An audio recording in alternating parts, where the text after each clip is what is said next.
Hey, and welcome back to What Would They Do? Today is part 3 in my mini series all about the 4 seasons of the customer journey. So far, if you've missed it, we've covered spring, which is the season of discovery. We have explored summer, the season of engagement, which covers those early relationship building moments that matter before the sale. Today, our dream customer has finally come to the realization that it's time to make a decision. We have come to the moment where your dream customer is considering their options. They are looking at all the details, they're running their numbers, and they are asking themselves, is this offer and this person really right for me? Today, we're hopefully giving you all the tools and some ideas to turn this question into a resounding yes. In autumn, your job is to make it super simple for your dream customer to make a decision. Either way, whether it's a yes or a no, your job is not to pressure them into feeling like they have to work with you. You want your dream customer, the person who's perfectly positioned to get results from working with you, to feel 100% confident in investing in your offers without fake urgency or pushy sales tactics. In autumn, it's all about choices, considerations, weighing up your options, and your customer is likely jumping between various course options. There might be some offers that are similar, so they're stacking them up against each other. They are checking out payment plans. They are looking at guarantees and refund policies. They are reading your emails, your sales pages in great detail. They're paying attention to everything you have to say. They're also potentially talking to their partner or family members to get an opinion if it's a bigger investment. They're really 97% sure, but they just need that gentle nudge to feel 100% confident. The ultimate question they're trying to answer is, can I trust this person with my hard-earned money? And can I trust them to help me fix the problem that we identified in episode 1 of this mini-series? Or can they help me achieve the goal that they're working towards?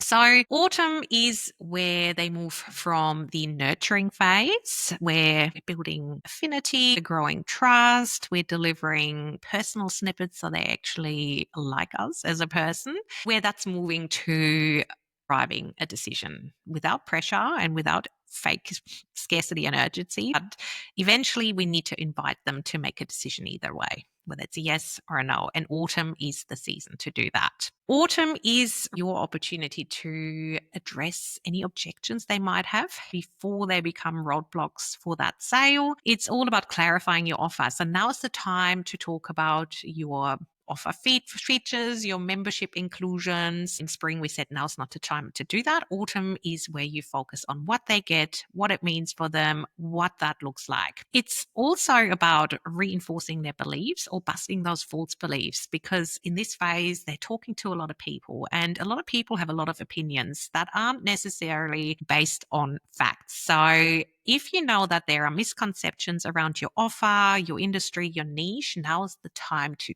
address those and put them to bed. It's about making that next step crystal clear. What do you want them to do? What do they need to do? And which action step do they need to take to progress from here? Whether that's booking a call with you, paying an invoice, hitting that buy now button, it needs to be crystal clear. But autumn is not about pushing harder and selling. It's about creating a pathway for them to decide and give you that thumbs up. So, quick tips for service providers for autumn. Here, it's all about showing people what working with you is like, giving them a taste of what to expect.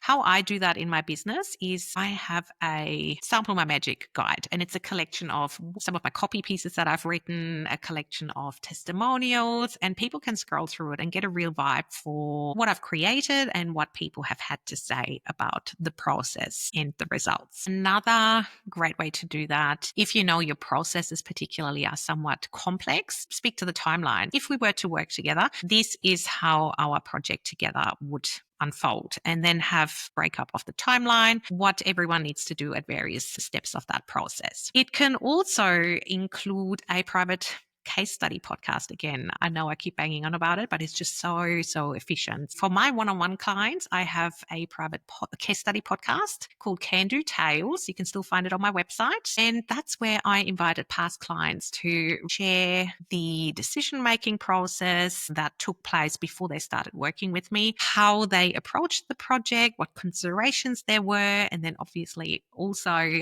the results they got from working with me. And there's different angles, different industries, different types of projects. And it just helps people have complete confidence in my processes, but also in the deliverables. And if you want to check it out, hop across to my website, sign up to it. It is a really great mix of clients and stories, and it might even spark some of those considerations and decisions that need to be made in your business. If you are a course creator, story-driven emails can work a treat. So coming at it from an angle, will this work for me? That can again include highlighting past students who felt somewhat unsure, who had doubts when it came to joining your high ticket group program, for example, but then saw results. Normalizing some of those thought processes that are happening during the autumn season, the decision making season. It can also be an invite, like hit me up on Voxer, for example, and we can chat things through. No sales pitch on the other end here. I just want to help you make a decision either way. What I love as well, and which has worked really well in my founding member launch of Retention Lab, is Bonjoro video messages. Basically, I used my email analytics to identify people who had shown awesome interest in my launch, so who have engaged with my emails, who have clicked the sales page several times, and I sent them personal video messages.